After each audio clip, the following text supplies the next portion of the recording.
the number of people who are leaving their lands. Whether it be Tonga, whether it be Samoa, whether it be the Cook Islands, all around there's a concern of people leaving. And we are very focused as a government on ensuring we do our utmost to keep the economies in the Pacific alive, to keep their people and their populations going forward with confidence in the future.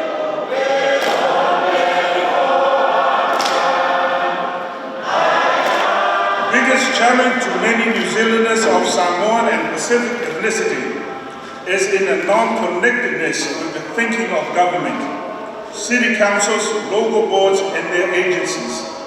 As a result, many New Zealanders of Pacific ethnicity tend not to participate in significant matters that affect their well-being.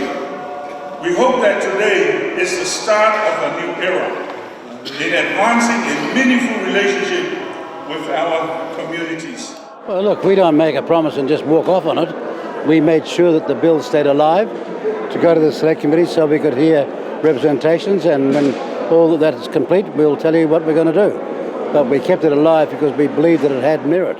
It's important that New Zealanders belonging to the Samoan community see champions for issues that are often neglected within their community, that they find someone that reflects back to them our understanding in Parliament of their challenges.